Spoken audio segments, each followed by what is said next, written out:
Hello, everyone. Welcome back to Rob's Movie Reviews.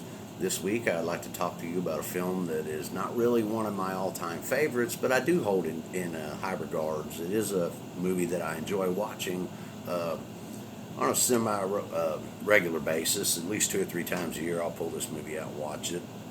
It's a film that marks Kevin Costner's directorial debut, as well as being the leading star in the film. It was a 1990 release by Orion Pictures entitled Dances with Wolves. The thing I like about this movie is that I'm a big fan of any kind of film that deals with Native American heritage and the history of the Native Americans and how they were treated. And this film really dips into that quite a bit.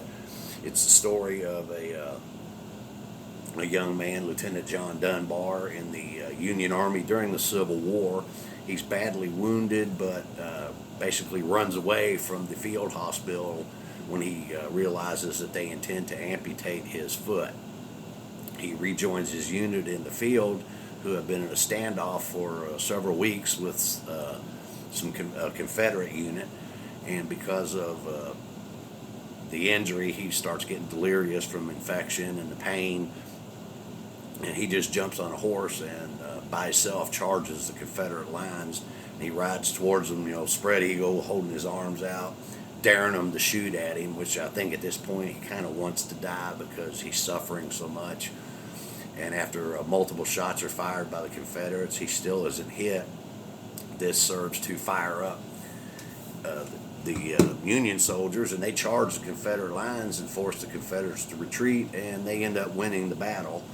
And a general who had observed this from a hilltop on his horse rides down, finds Costner lying on the ground, and basically tells him that, for his bravery and his ability to motivate the soldiers, anything he wants he can have. So he gets the general's personal surgeon to take care of the wounded foot so that he doesn't have to lose it, and he asks for a transfer to a base out in the Southwest. I'm not exactly sure which state it is, but he gets transferred out there, and he goes to a much larger base to start with, where he gets his orders to move on to his permanent assignment. And he hitches a ride with a gentleman who is got a couple wagons being towed by a team of mules, who is on his way to deliver supplies to the base where he is going to. Upon arriving at the base, they find it deserted. He unloads the supplies off the wagon anyway, and he's got more than enough food for one man to survive off of pretty much indefinitely, along with weapons and ammunition. And he waits around for a couple weeks, still no sign of any other soldiers. He sees signs that maybe some of them have been living in some caves in a hillside not far from the base, and he really can't understand why they would have been doing that.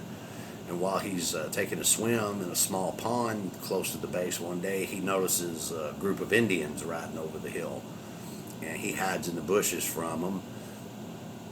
And a few days later, they come back. This time they steal one of his horses, and one of them rides right up to him as he's pointing his pistol at him and dares Costner to shoot him. Of course, he doesn't. The Indian rides off. They end up letting the horse go. It goes back to him. And he takes this as maybe the Indians were just showing him, hey, we're not afraid of you, so don't mess with us. Well, a couple days later, he decides he's going to ride out and find the Indian encampment and try to strike up a dialogue with them. And while he's heading in that direction, he comes upon a young woman under a tree crying, and she's covered in blood.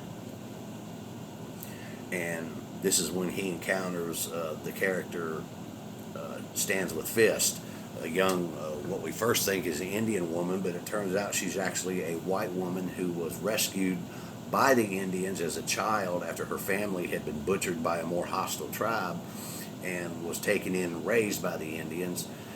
This young lady is played by a very talented Miss Mary McDonnell. He takes her back to the Indian village.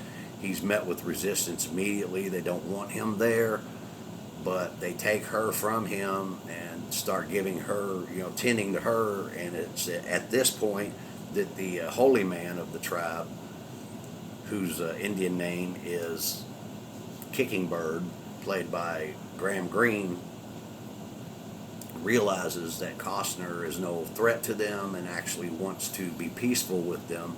So the following day, along with a couple of his warriors, they ride out to the base and they meet Costner. They sit down, they try to form a line of communication.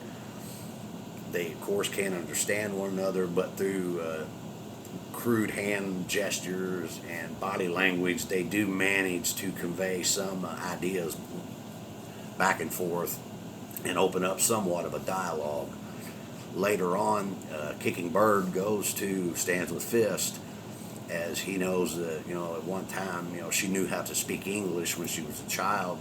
She has forgotten a lot of the English language, but she can still speak broken English.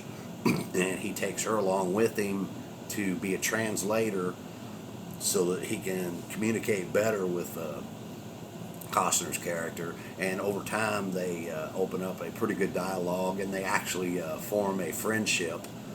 And the young Indian braves who had tried to steal his horse earlier in the film are warming up to him now and seeing him more as a friend and an ally instead of an enemy. Costner, one evening while he's sleeping, he hears this thundering sound. He goes outside, and a huge herd of buffalo, thousands upon thousands of them, are running past his base. And he knows that the Indians have not had much luck hunting buffalo. There hadn't been any in the area for a while. They were starting to get hungry. And he rides to the camp fast as he can and spreads the word that the buffalo are close by. And of course, a hunting party goes out. He joins them, and now he's a full-fledged friend and ally because he helped them get what they needed. He helped them find the buffalo. Then we start to see a romance bloom between Costner's character and Mary McDonnell's character. They fall in love with one another. The only thing that's kind of hanging over Costner's head is that he's not telling them everything he knows, because he's well aware that it's not too far in the future, more and more settlers, more and more white men are going to be moving into the territory, and the Indians will eventually be forced out.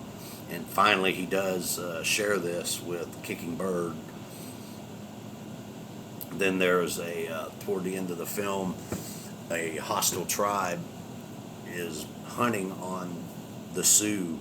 It's the Sioux Indians, by the way, that he has made friends with. Another tribe is trespassing on their territory, hunting their buffalo, so they ride off to battle with this other tribe. They ask him to stay behind and look over the families. A small war party from the other tribe tries to attack the village, but Costner, expecting this, has already gone back to the base and retrieved all of the rifles and ammunition, and he has passed them out to the women and the children old enough to fight and the older, elders of the village, and they're able to fend off the attack. It's at this point that Kicking Bird and the Sioux chief decide it's time for them to pack up and move because winter is coming on. They're going to go to the area where they normally set up for the winter time. Costner wants to go back to the base. He's going to go with them, but he goes back to the base to retrieve his journal that he had been keeping because he didn't want that to fall into the hands of the Union Army. Of course, when he gets back to the base, he finds a whole platoon of soldiers there. He's captured, taken prisoner, accused of being a traitor. A small band of Sioux Indians who had gone ahead and left with the group to head towards their winter camp realizes he's not back yet. They go back looking for him. They watch from a distance. They see what's happening to him, and when the time's right, they strike.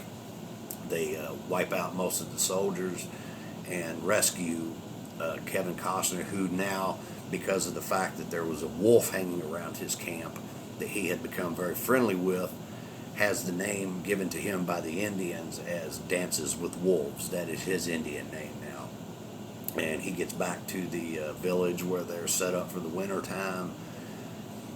He has a long talk with Kicking Bird and makes him understand that he can't stay with them as much as he wants to. His presence there is only going to bring more heartbreak and destruction down upon the Indians when the army finds out where they're at and that he's with them. So as he's packing up to leave and strike out on his own, Stands with Fist comes to him and professes her love once more and decides to leave with him. And the film ends with those two riding off and bidding farewell to the Sioux Indians, and then we get some text on the screen letting us know that the Sioux managed to continue their lifestyle for about another 13 to 15 years until they were driven off their land by Union soldiers, and eventually the tribe was basically wiped out. It's a very good movie.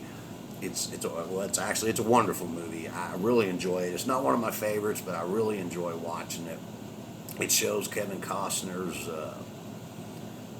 ability in the directorial role. I actually think he's a better director than he is an actor, to be honest with you. This was a well put together film, well executed, good acting throughout, a well written script.